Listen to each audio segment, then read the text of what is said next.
यदि हम कहें कि हम में कुछ पाप नहीं तो अपने आप को धोखा देते हैं और हम में सत्य नहीं।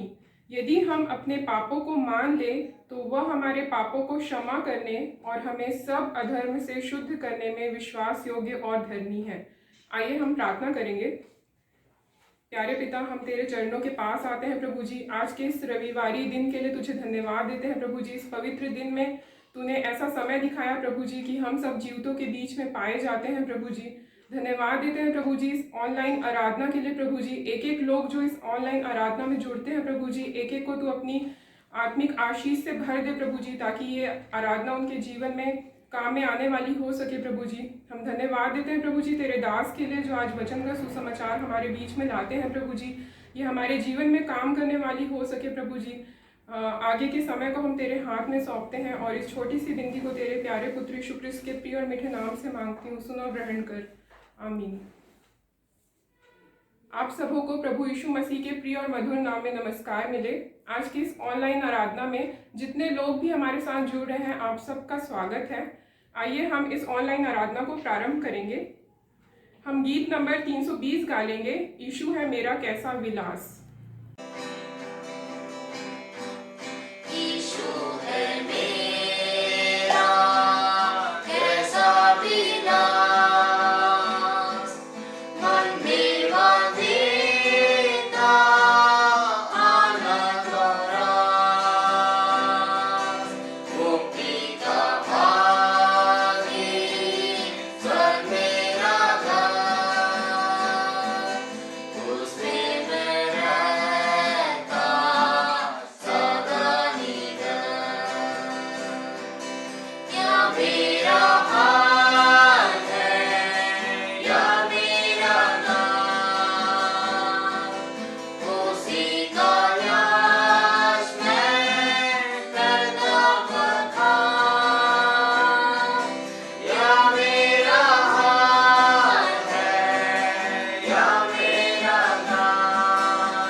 उत्तरवादी पाठ पढ़ने में शामिल होंगे। इसके लिए हम अपनी गीत पुस्तक से निकाल लेंगे पाठ क्रमांक 13। साथ ही हम विश्वास वचन और प्रभु की प्रार्थना भी कहेंगे। इसके लिए मैं निवेदन करती हूँ श्रीमती शीतल राजन वर्गीस को कि वो हमें अगुवाई प्रदान करें। आइए हम उत्तरवादी पाठ पढ़ेंगे, जिसके लिए सब निकाल लेंगे। पाठ 13 जो कि बाइबल में पाया जाता है भजन संहिता 139 1 से 14, 17, 18 पद पर। अगुवे का पाठ मैं पढ़ूंगी और मंडली का आप सब पढ़ेंगे। हे यहोवा, तूने मुझे जांचकर जान लिया है। तू मेरा उठना बैठना जानता है और मेरे विचारों को दूर ही से समझ लेता है। मेरे चलने और लेटने को तू भली भांति छानबीन करता है और मेरी पूरी चाल चलन का भेद जानता है। हे यहोवा, मेरे मुंह में ऐसी कोई बात नहीं जिसे तू पूरी रीति से ना जानता हो। तूने मुझे आगे पीछे घेर रखा है और अपना हाथ मुझ पर रखे रहता है। यह ज्ञान मेरे लिए बहुत कठिन है, यह गंभीर और मेरी समझ से बाहर है। मैं तेरी आत्मा से भाग कर किधर जाऊं, वह तेरे सामने से किधर भागूं। यदि मैं आकाश पर चढ़ूं तो तू वहाँ है, यदि मैं अपना बिछौना अधोलोक में बिछाऊं वहाँ भी तू है। यदि मैं भोर की किरणों पर चढ़कर समुद्र के पार जा बसूं तो वहाँ भी तू अपने हाथ से मेरी अगुवाई करेगा और अपने दाहिने हाथ से मुझे पकड़े रहेगा। यदि मैं कहूँ कि अंधकार में, तो मैं छिप जाऊंगा और मेरे चारों ओर का उजियाला रात का अंधेरा हो जाएगा। तो भी अंधकार तुझसे न छिपाएगा, रात तो दिन के तुल्य प्रकाश देगी, क्योंकि तेरे लिए अंधियारा और उजियाला दोनों एक समान है। मेरे मन का स्वामी तो तू है, तूने मुझे माता के गर्भ में रचा। मैं तेरा धन्यवाद करूंगा, इसलिए कि मैं भयानक और अद्भुत रीति से रचा गया हूँ। तेरे काम तो आश्चर्य के हैं और मैं इसे भली भांति जानता हूँ। मेरे लिए तो हे ईश्वर, तेरे विचार क्या ही बहुमूल्य है, उनकी संख्या का जोड़ कैसा बड़ा है। एक साथ पढ़ेंगे। यदि मैं उनको गिनता तो वे बालू के किनकों से भी अधिक ठहरते। जब मैं जाग उठता हूँ तब भी तेरे संग रहता हूँ। परमेश्वर अपने वचन के पढ़े और सुने जाने पर आशीष दे। आइए हम सब विश्वास वचन एक साथ पढ़ेंगे। मैं विश्वास करता हूँ परमेश्वर पिता पर, जो स्वर्ग और पृथ्वी का सर्वशक्तिमान सृजनहार है, और उसके इकलौते पुत्र अपने प्रभु यीशु ख्रिस्ट पर, जो पवित्र आत्मा से गर्भ में आया, कुंवारी मरियम से उत्पन्न हुआ, पंतुस पिलातुस की आज्ञा से दुख उठाया, क्रूस पर चढ़ाया गया, मर गया और गाड़ा गया, पाताल में उतरा, तीसरे दिन मृतकों में से जी उठा, स्वर्ग पर चढ़ गया और परमेश्वर सर्वशक्तिमान पिता के दाहिने हाथ जा बैठा है, जहाँ से वह जीवतों और मृतकों का न्याय करने को फिर आवेगा। मैं विश्वास करता हूँ पवित्र आत्मा पर, एक ही पवित्र क्रिस्टियानी कलीसिया, पवित्रों की संगति, पापों की क्षमा, देह के जी उठने और अनंत जीवन पर। आमीन। प्रभु की प्रार्थना हम सब एक साथ करेंगे। हे हमारे पिता, तू जो स्वर्ग में है, तेरा नाम पवित्र माना जाए, तेरा राज्य आवे, तेरी इच्छा जैसे स्वर्ग में पूरी होती है, वैसे ही पृथ्वी पर भी हो। हमारे दिन भर की रोटी आज हमें दे, और जैसा हमने अपने अपराधियों को क्षमा किया है, वैसे ही हमारे अपराधों को क्षमा कर, और हमें परीक्षा में ना ला, परंतु बुराई से बचा, क्योंकि राज्य, पराक्रम और महिमा सदा तेरे ही है। आमीन। समय है कलीसियाई सूचनाओं का। इसके लिए मैं निवेदन करती हूँ स्थानीय पासवान रेवरेंड राकेश प्रकाश जी को कि वो हमें कलीसियाई सूचना प्रदान करें। आप सभी को प्रभु यीशु मसीह के मधुर नाम में मैं नमस्कार कहता हूँ। प्रियो, आप सभी का आज के इस ऑनलाइन आराधना में मैं एक बार फिर से हार्दिक स्वागत, अभिनंदन करता हूँ, धन्यवाद देता हूँ विगत सप्ताह के उन सभी हमारे सहयोगियों के लिए जिन्होंने अपना योगदान इस काम के लिए दिया। मैं धन्यवाद देता हूँ कि शुक्रवार को जो हमारी चेन प्रेयर था, उसमें आप सभी का बहुत ही सहयोग हमें मिला। हमने इस कार्य को सुबह 6 बजे शुक्रवार प्रातः प्रारंभ किया और रात्रि 12 बजे तक अनवरत यह कार्य चला। कलीसिया के हर एक परिवारों ने अपनी भूमिका को अदा किया, प्रार्थनाओं को किया, जबकि विकट समय है कोरोना के कारण, बहुत सी मौतें हो चुकी हैं, बहुत से लोग हॉस्पिटल्स में भर्ती हैं, और ये सिर्फ हमारे मेनोनाइट ही में नहीं, लेकिन अन्य सभी कलीसियाओं में हम इसे पा रहे हैं। इसीलिए मैंने अपील किया था, विनती किया था कि आप सभी विश्वासियों के लिए, साथ ही साथ देश के लिए, सरकार के लिए और तमाम मेडिकल स्टाफ के लिए आप बराबर प्रार्थना करें। आप सभी ने इस कार्य में बहुत ही पुनीत सहयोग दिया है, मैं धन्यवाद देता हूँ। आने वाले दिनों में ये प्रार्थना का जो सिलसिला है हम इसे बंद नहीं करेंगे। आपके लिए फिर से माह मई में एक अवसर होगा, द्वितीय तृतीय शुक्रवार को हम फिर से चेन प्रेयर के द्वारा हम परमेश्वर से प्रार्थना को करेंगे। साथ ही साथ आप रेगुलर इन बातों को परमेश्वर के समक्ष रखिए कि परमेश्वर लोगों को इस महामारी से बचा ले और हर एक जन सुरक्षित रहे। प्रियो, मैं आपसे अपील करूंगा कि आप रविवारीय आराधना में जो भेंट आप लेते हैं आप उसे अवश्य ही आने वाले समय में हमारे कोषाध्यक्ष महोदय के पास आप उसे एकत्र कर दीजिएगा, ताकि कलीसिया का जो काम है वो बराबर होती रहे। हम विविध फंड जो हैं हम उसे भी हम अपने कोषाध्यक्ष महोदय को हम अवश्य जमा करें, सहायक कोषाध्यक्ष को जमा करें, ताकि हमारा जो कार्य है, कलीसियाओं का जो काम है वो न रुके। प्रियो, मैं आप सभी से विनती करता हूं कि आप रेवरेंड डॉक्टर P.S. सिंह के परिवार के लिए बराबर प्रार्थना करें, जबकि उनका हम जानते हैं कि इन दिनों उनकी मृत्यु हो गई 2 दिन पहले। आप उनके बारे में जानते हैं, उनके परिवार को प्रार्थना की आवश्यकता है। प्रियो, हम बहुत ही दुखित हैं कि हमने एक अच्छे पासबान को, जिन्होंने अनेक सालों तक मेनोनाइट की सेवा को किया है, परमेश्वर की सेवकाई को किया है, बहुत ही संजीदा, सौम्य और हंसमुख उनका स्वभाव था और हम सभी उनके कारण बड़े हर्षित और आनंदित होते थे।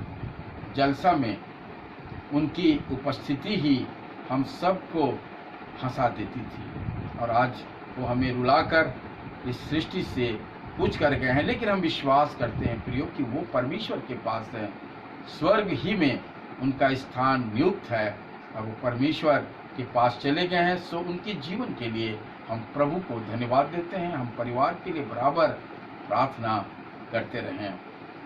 हम याद करेंगे जिनका जन्मदिन था, मुझको सिर्फ एक ही नाम मिला है इस हफ्ते में, 26 अप्रैल से लेकर आज 2 मई तक जिनका जन्मदिन था, उसमें कुमारी आयुषी मसीह जो अभी पाडर में पढ़ाई कर रही हैं, उनका जन्मदिन था। हम परमेश्वर से उनके लिए प्रार्थना करते हैं कि परमेश्वर उनको अपनी आशीषों से परिपूर्ण करे, उनके माता पिता को आशीष दे और पूरे घराने को परमेश्वर संभाल कर रखे। प्रियो, हम हमेशा एक दूसरे के लिए इन दिनों हम प्रार्थना करते रहें। ये बहुत ही जरूरी है कि हम आपस में एक दूसरे को हमेशा प्रार्थना में स्मरण रखें, प्रार्थना में हम याद रखें। धन्यवाद प्रियो, धन्यवाद। अभी समय है कलीसियाई प्रार्थना का। कलीसियाई प्रार्थना के लिए विषय जो है वो पूर्व में अवगत करा दिए गए हैं। इसके लिए मैं निवेदन करती हूँ श्रीमती श्वेता मसीह को कि वो हमें कलीसियाई प्रार्थना करने में अगुवाई प्रदान करें। आइए इस समय हम प्रार्थना करेंगे।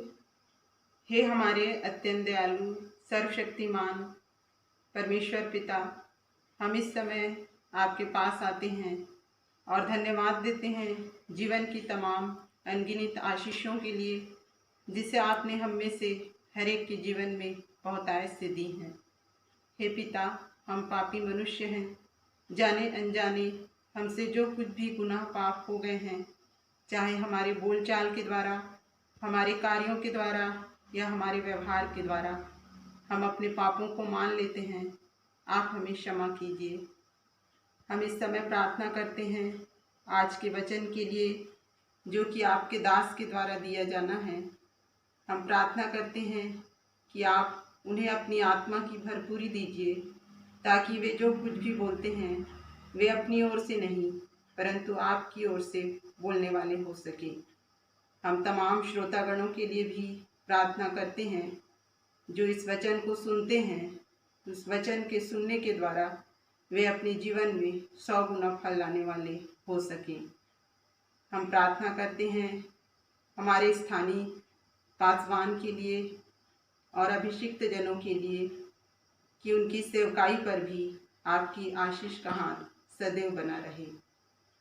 हम प्रार्थना करते हैं हमारी कलीसिया के लिए, एक एक परिवारों के लिए, एक एक परिवारों पर भी आपकी आशीष बनी रहे और एक एक लोगों को ऐसा मन दीजिए कि वे अपने पापों को मानकर आपकी ओर फिर सकें और प्रत्येक आत्मा बचाई जा सके। एक एक परिवारों की प्रत्येक प्रकार की, हर एक प्रकार की कमी घटी आपके स्वर्गीय भंडार से पूरी की जा सके।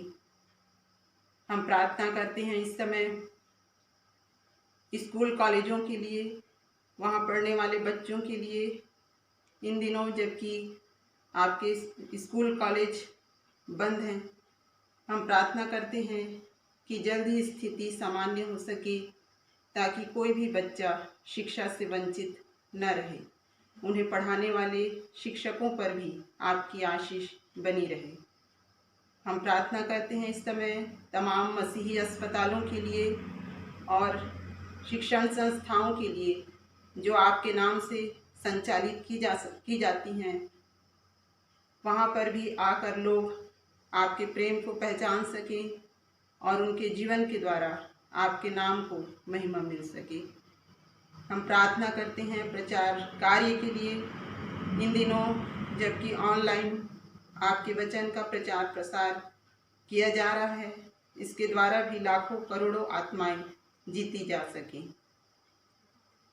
हम विशेष प्रार्थना करते हैं इस समय कोविड-19 से पीड़ित प्रभावितों के लिए जो इस बीमारी से जूझ रहे हैं या और अन्य भी बीमारियों से जूझ रहे हैं। उन हर एक के लिए हम आपकी दया, कृपा और अनुग्रह चाहते हैं कि वे जल्द से जल्द इस बीमारी से निजात पा सकें और आपको धन्यवाद देने वाले हो सकें। हम प्रार्थना करते हैं कई ऐसे लोग हैं जो इस बीमारी से जूझते हुए अपनी जान गंवा चुके हैं। हम उनके परिवारजनों के लिए प्रार्थना करते हैं कि आप उन्हें इस बड़े दुख को सहने की शक्ति दीजिए। हम प्रार्थना करते हैं चिकित्सा तंत्र और प्रशासन के प्रयासों के लिए कि संक्रमण की रफ्तार को नियंत्रित किया जा सके। हे पिता, सब कुछ आपके हाथों में है। हम एक बार फिर से अपनी कलीसिया के लिए, अपने देश के लिए और पूरे विश्व के लिए प्रार्थना करते हैं कि आपका क्रोध शांत हो सके और प्रत्येक आत्माएं बचाई जा सके।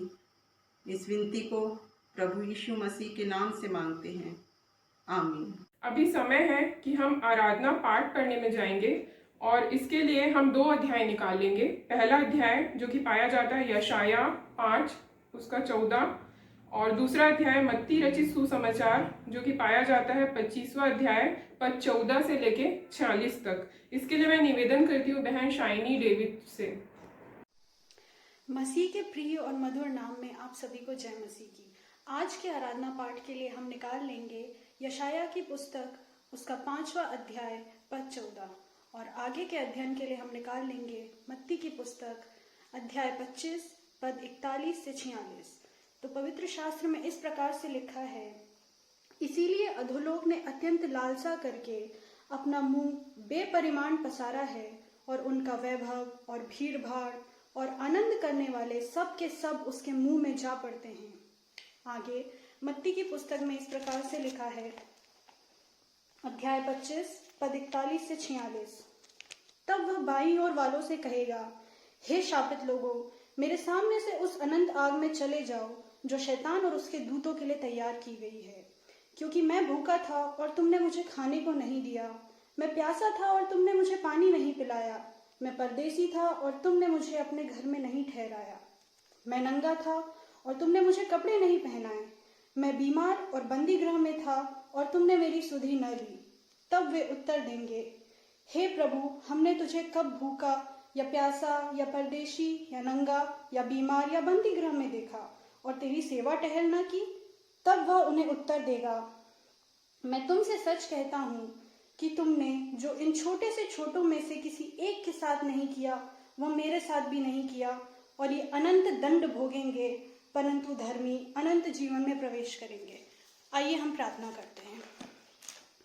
हे हमारे उद्धारकर्ता, प्यारे पिता परमेश्वर, तेरे पास आते हैं, तुझे लाखों लाख धन्यवाद देते हैं सारी उत्तम तमाम आशीषों के लिए जो तूने हम सबको जीवनों में दी है। पिता, विशेष धन्यवाद देते हैं इस सुंदर समय के लिए कि जब हम एक बार फिर से एक कलीसिया के रूप में तेरे सामने एकत्रित होकर तेरी स्तुति, प्रशंसा, धन्यवाद, आराधना करने वाले हो सके। पिता, तूने हमें जीवितों के बीच में रखा, इसके लिए तेरा धन्यवाद देती हूँ। पिता, विशेष प्रार्थना करती हूँ इस कोरोना महामारी के लिए जो इस समय में पसरी हुई है। पिता, समूचा देश, सारा संसार इससे परेशान है। पिता, तेरा नाम लेके मैं प्रार्थना करती हूँ। पिता, ये तेरे नाम से जाने वाली हो सके। अपनी दया दृष्टि अपने लोगों पर कर और सभी तेरे नाम से चंगे होने वाले हो सके। जो कोई कर्रा रहा है पिता, तेरे नाम से ठीक होने वाला हो सके।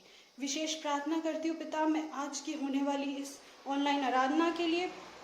यहाँ पे तेरा वचन जो बांटा जाएगा पिता, वो तेरी पवित्र आत्मा की ओर से होकर आने वाला हो सके पिता, क्योंकि इस भीषण परिस्थिति में तेरा एकमात्र वचन ही ऐसा सहारा है जो हम सभी को दृढ़ रखता है और तुझ में बनाए रखता है। पिता, ये सारा वचन तेरी ओर से होकर आने वाला हो सके। आगे की सभी गतिविधियों को, सारी कार्यशैली को इस ऑनलाइन आराधना की तेरे नाम में और तेरे हाथ में सौंपती हूँ। जो वचन बांटता है पिता, उस पर भी अपनी बड़ी आशीष को देना। इस छोटी सी विनती को तेरे नाम से मांग लेती हूँ, सुन और ग्रहण कर पिता, आमीन। अभी समय है आज के संदेश का और इसके लिए मैं निवेदन करती हूँ हमारे स्थानीय पासबान रेवरेंड राकेश प्रकाश जी को कि वो हमें आज का आत्मिक भोजन प्रदान करें। आज के इस रविवार आराधना के लिए जो हम प्रभु यीशु मसीह की महिमा के लिए करते हैं, रविवार का दिन जो है वो हमारे आनंद और खुशी का दिन होता है प्रियो। और इन दिनों जबकि बहुत ही कठिनाइयां हैं लॉकडाउन के कारण और हम अपने कलीसिया में उपस्थित हम लोग कोई नहीं हो पा रहे हैं, वास्तव में कभी किसी ने इस बात के लिए सोचा भी नहीं रहा होगा कि हम इतने दिन तक कलीसिया से हम अपने दूर रहेंगे। लेकिन प्रियो एक चीज़ है और वो है प्रार्थना और इस तरह की संगति जिसके द्वारा हम आपस में एक दूसरे के साथ मिलते हैं और एक दूसरे के साथ शेयर करते हैं। आज जो अध्याय पढ़ा गया है आपने देखा है, उसमें सुना है, उसमें यशायाह 5 और उसके 14 पद में और मत्ती 25 और 41 से 46 जो पढ़ा गया है, वो आज हम इस थोड़े से अध्ययन में हम इस बात को देखेंगे प्रियो कि नरक जो है एक वास्तविकता है। नरक और स्वर्ग जो हम सुनते हैं ये कोई कपोल कल्पित बातें नहीं हैं, लेकिन वास्तव में ये नरक है और हमको उसके बारे में हमको जानकारी रखनी चाहिए। क्योंकि सिर्फ दो चीज है जहां मनुष्य अपने मृत्यु के बाद उन स्थानों में जाएगा, एक है स्वर्ग और दूसरा है नरक। हम में से कोई भी मनुष्य नरक नहीं जाना चाहता है, पर प्रियो हमारे काम जो हैं क्या स्वर्ग जाने के योग्य हैं? इस बात को आज हर एक कलीसिया के लोगों को, हर एक मसीही लोगों को, हर एक अन्य जाति के लोगों को इस बात को सोचना होगा। प्रियो धन्य वे हैं जो मसीह में सो गए हैं और आज उनकी आत्माएं जो हैं वे स्वर्ग में परमेश्वर के साथ उसकी उपस्थिति में प्रभु यीशु मसीह के द्वारा वे आज स्वर्ग में हैं। प्रियो क्या ही मनोहर बात होगी जब हम भी जो इस सृष्टि में अगर अभी हैं और अगर हम जीवित उठा लिए जाते हैं या हम अगर मसीह में कभी सो भी जाते हैं, तो हम तब धन्य होंगे जब हम परमेश्वर की उपस्थिति में उनके समक्ष होंगे। पर हमको ख्याल करना है प्रियो, वे लोग, वे मनुष्य जो स्वर्ग में नहीं हैं और वो अगर शैतान के साथ अधोलोक में, मृत्यु लोक में उनकी अनाज्ञाकारिता के कारण मनुष्य या अन्य शैतानी स्वर्गदूत जो हैं वे दूसरी मृत्यु अर्थात आग और गंधक की झील में वे होंगे। बहुत ही दुखद स्थिति होगी ऐसे लोगों के लिए। नरक, मृत्यु और जो अधोलोक है, आग और गंधक की जो झील है, अथाह जो कुंड इत्यादि हैं, ये जो सब चीजें जो हैं उनका क्या रूप है और ये स्थान आज कहाँ है, वहाँ कौन रहता है या वहाँ पर कौन रहेगा, किस स्थान का उपयोग किस प्रकार से किया जाता है, यह आज एक विचार करने की बात है प्रियो। नरक की जो यातनाएं हैं, नरक का जो कष्ट है, वहाँ के बारे में हम जानते हैं और जो वर्णन है वो दिल को दहला देने वाला वर्णन है प्रियो। नरक और उसमें रहना, उसमें वास करना मनुष्य के लिए असहनीय समय होगा, असहनीय दुखों का वर्णन वहां पर आया है। और बाइबिल, हमारा ये जो धर्म शास्त्र है, ये इस बात को प्रमाणित करती है कि नरक है, एक वास्तविक जगह है। अब तो मैं बताऊंगा आपको कि वैज्ञानिक लोग भी दबे स्वर से इस स्थान को महसूस वे वैज्ञानिक भी कर रहे हैं। प्रियो, नरक क्या है, कौन सा जगह है नरक? हम जानते हैं कि नरक वो जगह है जहां पर वे स्वर्गदूत जिन्होंने पाप किए थे, पतरस 2 और 4 के अनुसार वे मनुष्य जिन्होंने परमेश्वर को अस्वीकार कर दिया, वे न्याय के दिन तक के लिए नरक में आज वो बंदी हैं। वहां पर उनकी स्थिति बंदीगृह के समान है और वो पीड़ा में तड़प रहे हैं। अर्थात नरक का जो स्थान है वो एक बंदीगृह का स्थान है। नरक अर्थात परमेश्वर की उपस्थिति से निर्वासन का स्थान। प्रियो, हिंदी में हम जानते हैं कि नरक को कई शब्दों में बताया जाता है। नरक है, अधोलोक है, विनाशलोक है, गड्ढा है और उसको कब्र भी कहा गया है, कब्र भी इसको कहा गया है।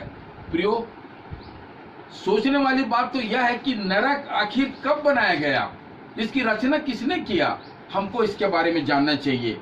नरक को हम जानते हैं कि जब शैतान और उसके दूतों के पतित हो जाने के बाद परमेश्वर द्वारा नरक का स्थान और उसके दूतों के लिए वह स्थान तैयार किया गया है। इसलिए प्रभु यीशु मसीह ने मत्ती 25 और 41 में लिखा है, कहा है कि हे श्रापित लोगों, मेरे सामने से उस अनंत आग में चले जाओ जो शैतान और उसके दूतों के लिए तैयार की गई है। वहां पर स्पष्ट हमने सुना है प्रियो अभी कि वो स्थान है। हमको यह भी जानना पड़ेगा कि ये नरक का आकार, उसका क्षेत्रफल भी कितना है, हमको जानना होगा प्रियो उस नरक के बारे में। कि नरक का जो स्थान है, आपको बता रहा हूं मैं कि वो बेपरिमाण है, बहुत बड़ा भाग है। यशायाह 5 और उसके 14 में हमने देखा है प्रियो अभी कि किस प्रकार से नरक जो है आत्माओं को निगलने का स्थान है और इसीलिए वो बेहिसाब बड़ा बनाया गया है। नीति वचन 27 और उसके 20 में भी उस पद को हम पाते हैं प्रियो कि किस प्रकार से नरक का जो स्थान है वो बेपरिमाण है, बहुत बड़ा स्थान है प्रियो। नरक का जो स्थान है वो बहुत ही बड़ा है और इसके बारे में मैं अवश्य ही नीति वचन और उसके 27 और उसके 20 पद को मैं पढ़ना चाहूंगा। वहां पर लिखा है, जैसे विनाश लोक अधोलोक, जैसे अधोलोक और विनाश लोक, वैसे ही मनुष्य की आंखें भी तृप्त नहीं होती हैं। वो बहुत बड़ा स्थान है प्रियो और हमने इसको देखा यशायाह 5 और उसके 14 पद में भी। और मनुष्य की उत्पत्ति के बाद करोड़ों मनुष्यों ने यीशु मसीह और परमेश्वर को अब तक अस्वीकार कर दिया है और वो शैतान के साथ उसके पथ पर चल रहे हैं। वे सब अब तक नरक में पड़े ऐसे लोग तड़प रहे हैं प्रियो। नरक का काल क्या है, उसकी समय अवधि क्या है? आपको जानकर ताजुब होगा कि नरक की जो अवधि है, जो उसका समय है, वो भी स्वर्ग की तरह अनंत है। पापी जो है अनंत दंड भोगने के लिए बनाए गए हैं और जो धर्मी जो हैं, धर्मी और मन फिराए लोग अनंत जीवन में प्रवेश पाएंगे, यानी अनंत जीवन जिसका कोई अंत नहीं है। स्वर्ग भी अनंत जीवन के लिए बनाया गया है और नरक भी पापियों के अनंत दंड भोगने का स्थान है प्रियो। नरक में आखिर क्या है? नरक एक दंड का स्थान है प्रियो। नरक में पीड़ा है, नरक में तड़फ है और नरक में न मरने वाले कीड़े वहां पर पाए जाते हैं और नरक में एक ऐसी आग है जो कभी भी नहीं बुझती है। और इन चीजों का उपयोग केवल एक ही है, आत्माओं को, ऐसी आत्माओं को दंड देना। सोचिए, अगर दंड स्वरूप आपके शरीर को भेदा जाए, पीटा जाए, छेदा जाए और वो अनवरत हो, कभी वो समाप्त ना हो, आपकी शरीर की क्या दशा होगी, आपके मन की स्थिति क्या होगी। इसी प्रकार में शरीर में एक ऐसा दर्द है जिसका आपको हमेशा वहां पर कराहना पड़ेगा। आपकी चीख होती रहेगी और वो चीख जो है दर्द लेकर रहेगी प्रियो। और शरीर में बताया जाता है वहां पर ऐसे कीड़े रहते हैं, ऐसे भयानक कीड़े हैं जो शरीर के अंदर भी जाता है और वो शरीर के बाहर भी निकलता है, फिर अंदर जाता है, फिर बाहर निकलता है और वो हमारे शरीर को वहां पर खोदते रहेंगे, उसको पीड़ा पहुंचाते रहेंगे प्रियो। यहाँ जब हमें रहते हैं, चींटी भी अगर हमारे शरीर में आ जाती है तो हमको वो कैसे लगता है आप जानते हैं प्रियो। और शरीर में ऐसी आग वहां लगी रहेगी जो बुझाए नहीं बुझेगी और आग से जलकर शरीर में लिखा है कि सिर्फ फफोले पड़ते रहेंगे। प्रिय मित्रों, यह तो कुछ भी नहीं है। नरक की वास्तविकता जो है उसको मनुष्य जो है महसूस ही न करे। यह मनुष्य के जीवन पर प्रभु का एक बड़ा उपकार होगा और परमेश्वर ने मनुष्य पर उपकार किया है। उसने अपने एक लौते बेटे प्रभु यीशु मसीह को भेजकर, इस संसार में भेजकर अपने पुत्र के उस बलिदान के द्वारा प्रियो एक अवसर हमको दिया है कि हम भी अपने पापों से पश्चाताप कर लें। हम नहीं जानते कि मेरा या किसका अवसर कब आ जाएगा। मैंने पिछले सप्ताह भी बना था कि कब कौन मनुष्य दफना दिया जाएगा, हम नहीं जानते प्रियो। इसलिए अवसर आज है और मरने के बाद कौन मनुष्य नरक जाता है प्रियो, इसको हमको जानना पड़ेगा, हमको देखना पड़ेगा। उन लोगों के लिए जो आज तक जिन्होंने अपने मन को जो नहीं फिराया, जो कभी भी रोज की जिंदगी में जो हमेशा किसी के लिए बुरा सोचते हैं, जिनके गुनाह माफ नहीं किए गए हैं, और ऐसे व्यक्ति जो है वो नरक में जाएगा प्रियो। और अगर मित्रों, हम सब पापी हैं, मैं भी एक पापी रहा हूं प्रियो, लेकिन अगर हम अपनी जिंदगी में क्षमा को मांग लेते हैं, कोई गलत काम फिर नहीं करते हैं, पुनरावृत्ति नहीं करते हैं, तो हम अवश्य ही प्रभु के साथ हम रहेंगे। प्रश्न ये है कि मरने के बाद नरक जाने वाले कौन लोग होंगे? ऐसे लोग जो परमेश्वर के वचन पर जो विश्वास नहीं करते और जिन्होंने उद्धार के लिए मसीह यीशु मसीह को ग्रहण नहीं किया, वे नरक में जाएंगे। डरपोक लोग जाएंगे, अविश्वासी लोग जाएंगे और घृणित जो दुष्ट लालसाओं को जो रखते हैं वे लोग उस नरक में जाएंगे। साथ ही साथ व्यभिचारी लोग भी जाएंगे, जो लोग विवाहित या अविवाहितों से जो अनुचित संबंध रखते हैं, हत्यारे वहां पर जाएंगे, समलिंगी जो व्यभिचार जो करते हैं ऐसे दुष्ट लोग जाएंगे, पशुगामी लोग जाएंगे, मूर्ति पूजक लोग जाएंगे। इन सब के बारे में बाइबल में लिखा हुआ है, मैं अध्याय आपको नहीं खुलवाऊंगा। मूर्ति पूजक लोग जाएंगे, जादूगर, तांत्रिक जो टोना टटका करते हैं वो लोग भी वहां जाएंगे, दूसरों से घृणा करने वाले जाएंगे, झगड़ालू लोग जाएंगे, असंयमी लोग वहां पर नरक में जाएंगे, और साथ ही साथ क्रोधी जाएगा, विरोधी जाएगा, जो दोष लगाते हैं। दोष लगाने की प्रवृत्ति से हम मसीहों को आज बचना पड़ेगा प्रियो। मुझको अपने जीवन को पहले देखना है, तब दूसरे पर दोष लगाना है। और कौन जाएगा? फूट डालने वाले लोग, बहुत से लोग भाइयों के बीच में लड़ाई करा देते हैं, ऐसे लोग जाएंगे। डर रखने वाले, रंगरेलिया या लीला क्रीड़ा करने वाले और जाएंगे प्रियो। हमेशा जो झूठ बोलते हैं, झूठी बातों को चाह करते हैं, झूठे गवाह जो बनाते हैं, लोभी जाएगा वहां पर। और जाएंगे भरमाने वाले लोग, अनाज्ञाकारी लोग, चोर और डाकू जाएंगे प्रियो। और कौन जाएंगे नरक में आपको मालूम है? घृणा करने वाले लोग, झूठे शिक्षक जो बाइबल के बारे में अपने विचारों को डालकर लोगों को भरमाते हैं, और अंधेर करने वाले जो न्याय नहीं करते। जब तक हम प्रियो लोगों के साथ अन्याय करते रहेंगे, लोगों की पीड़ाओं को नहीं समझेंगे, लोगों के साथ अन्याय करेंगे दलबंदी में रहकर, ऐसे लोग भी उस अंधेर करने वाले लोगों के लिए लिखा है कि ये नरक में जाएंगे प्रियो। और हमको नरक में नहीं जाना है, उस अनंत काल के तड़प में नहीं जाना है प्रियो। और नरक कहाँ पर है? नरक को कहा जाता है कि आप जानते हैं कि कोरा और उसके जो वंशज थे, उसके परिवार के सारे लोग ये अधोलोक में जीवित ही समा गए, लिखा है गिनती के पुस्तक में 18 और उसके 16 के 20 में इसका वर्णन है, 20 से 33 तक कि किस प्रकार से भूमि फट गई और जो कोरा वंशी थे उनके लिए पृथ्वी ने अपने मुंह को खोल दिया और वो सब जीवित ही उस अधोलोक में चले गए प्रियो। प्रियो हमको इस नरक से बचना है, इस विनाश से बचना है।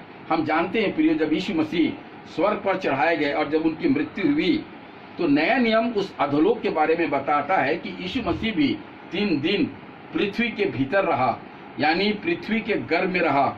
और यीशु मसीह जो है पृथ्वी के निचले स्थानों में उतर गया और उसने क्या किया? वहां पर उसने कैदी आत्माओं के बीच में प्रियो एक प्रचार को किया। कैदी आत्माओं के बीच में उसने प्रचार को किया। शैतान ने क्या किया था कि आत्माओं को पृथ्वी के अंदर कैद करके रखा था, प्रभु के लोगों की आत्माओं को, और धर्मियों को स्वर्ग लोक में तथा अधर्मियों को जो सियोल हेक्जम जो कहते हैं वहां पर रखा था। और हम जानते हैं प्रभु यीशु मसीह ने उस मृत्यु की कुंजियों को ले लिया ताकि निश्चय हो सके कि शैतान फिर अब कभी दुष्ट आत्माओं को छोड़ ना सके। उसका प्रभु जी ने लोगों पर दया किया प्रियो। और हम जानते हैं कि कलीसिया जो है एक बहुत बड़ी शक्ति होती है।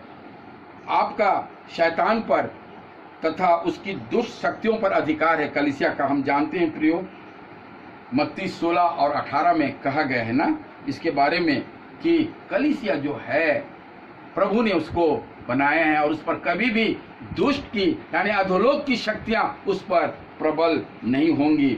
और हमारा जो परमेश्वर है हमारे और आपके साथ है। हमको घबराना नहीं है प्रियो।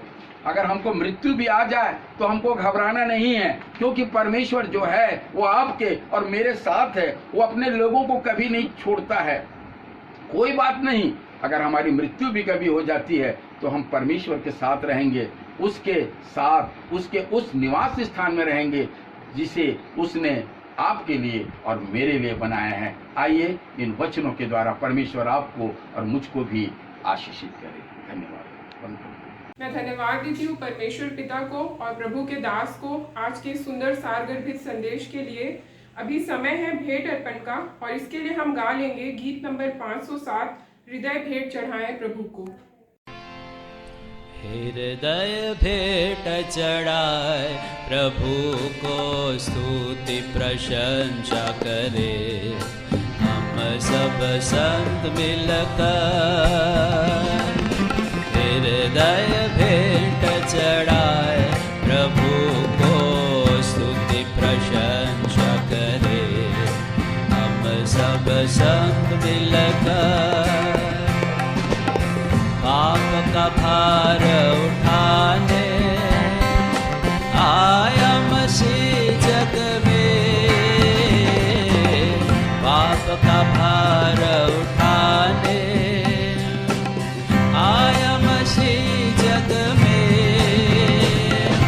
पापियों के सब पाप मिटाने, पापियों के सब पाप मिटाने जीवन सनातन दिया।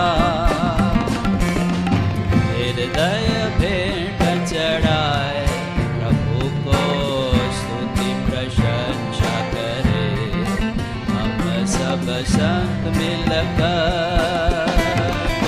हृदय भेंट चढ़ाए प्रभु को स्तुति प्रशंसा करे, सब संत मिलकर संकट क्लेश उठाया, नम्र और दीन बनकर संकट क्लेश उठाया, नम्र और दीन बनकर द्वार उद्धार का खोला प्रभु जी, द्वार उद्धार का खोला प्रभु जी, सनातन आशा दी, हृदय भेंट चढ़ाए प्रभु को स्तुति प्रशंसा करे, हम सब संत मिलकर हृदय भेंट चढ़ाए प्रभु को स्तुति प्रशंसा करे, हम सब संत मिलकर आश्चर्य स्वर्गीय प्रेम हम पापियों के लिए, आश्चर्य स्वर्गीय प्रेम हम पापियों के लिए, फिर मत जाना पापी जगत में, फिर मत जाना पापी जगत में, पाप में ना फंस कर हृदय भेंट चढ़ाए प्रभु को स्तुति प्रशंसा करे, हम सब संत मिलकर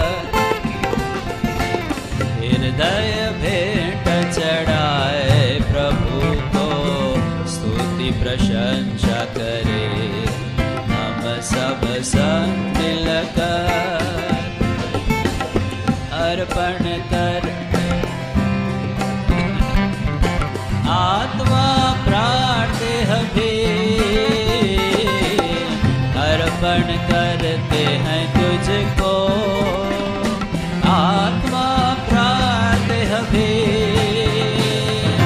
रक्षा करो प्रभु इस जीवन के, रक्षा करो प्रभु इस जीवन के, विनती हमारी यही,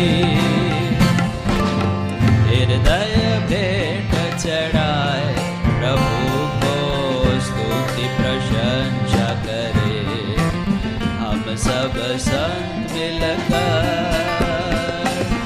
हृदय भेंट चढ़ाए प्रभु को स्तुति प्रशंसा करे, हम सब संत मिलकर।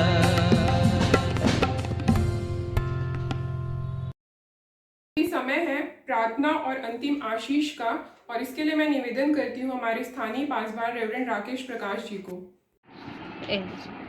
फिर से स्टार्ट। आइए हम प्रार्थना करें और अंतिम आशीष से हम विदा हों। परमेश्वर पिता, धन्यवाद देते हैं सारी आशीषों के लिए।